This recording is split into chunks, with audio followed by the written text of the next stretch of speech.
ब्रह्मांड के शून्य में जब देवताओं ने देखा कि पृथ्वी पाप के बोझ से पाताल में धंस रही है, तब एक दिव्य शक्ति ने साकार रूप लेने का निर्णय लिया।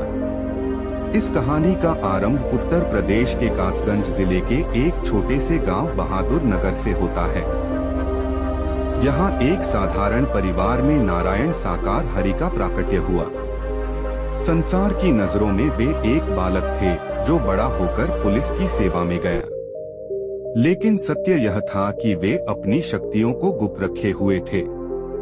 वे खाकी वर्दी पहनकर अपराधियों को पकड़ रहे थे, जबकि असल में वे मनुष्यों के भीतर के मानसिक अपराधों को मिटाने की तैयारी कर रहे थे। एक दिन अचानक उन्होंने सब कुछ त्याग दिया। यह उनका पहला बड़ा कदम था, दिखावे की दुनिया से हटकर सत्य की स्थापना करना। नारायण हरि ने जब अपना दरबार लगाया तो वहाँ ना कोई मूर्ति थी, ना कोई दान पात्र। उन्होंने कहा, मुझे तुम्हारा धन नहीं, तुम्हारा मन चाहिए। कल्याण की अद्भुत लीला। बीमार लोग ठीक होने लगे और दुखी मन को शांति मिलने लगी। उन्होंने अपने भक्तों को मानवता का ऐसा पाठ पढ़ाया कि उनके अनुयायी आपस में भाई बहन की तरह रहने लगे। उन्होंने भूखों को भोजन और बेसहारा को आसरा दिया। उनका सबसे बड़ा कल्याण यह था कि उन्होंने गरीब तबके को आत्मसम्मान के साथ जीना सिखाया। उन्हें हरि का अंश बताया। जैसे जैसे नारायण हरि की महिमा बढ़ी, कलयुग की नकारात्मक शक्तियां जागृत होने लगी।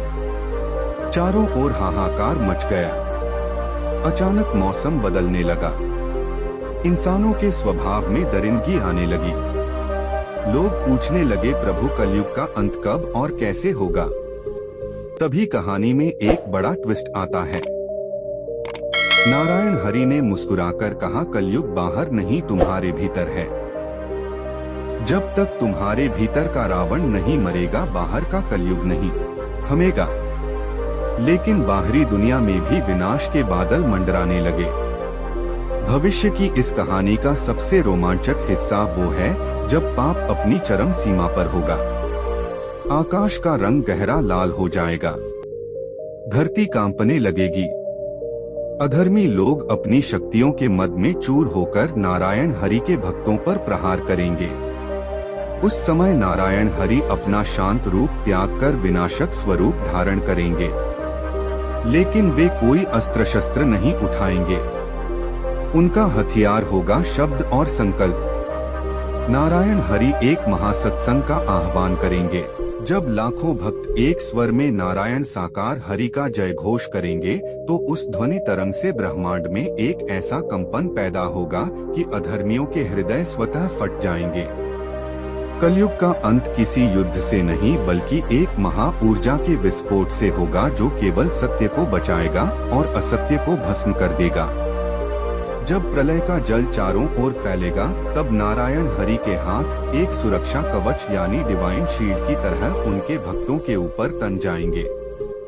वे अपने भक्तों को लेकर एक ऐसी दिव्य जगह यानी हाथरस या बहादुर नगर के आध्यात्मिक केंद्र पर एकत्रित होंगे, जहां प्रकृति का कोई भी विनाशकारी तत्व प्रवेश नहीं कर पाएगा।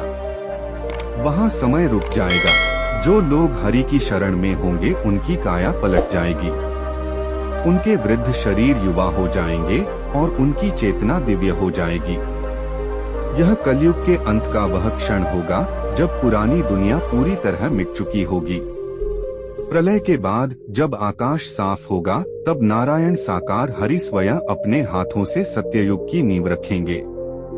वहाँ ना कोई पुलिस होगी, ना कोर्ट, क्योंकि वहाँ कोई अपराध ही नहीं होगा।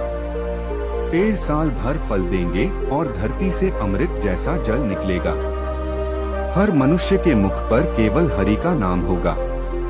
नारायण साकार हरि की यह कहानी हमें सिखाती है कि जब अधर्म बढ़ता है तो ईश्वर किसी न किसी रूप में हमारे बीच आकर हमें राह दिखाते हैं। कलयुग का अंत निकट है और जो हरि के चरणों में है वही उस नए सवेरे का साक्षी बनेगा।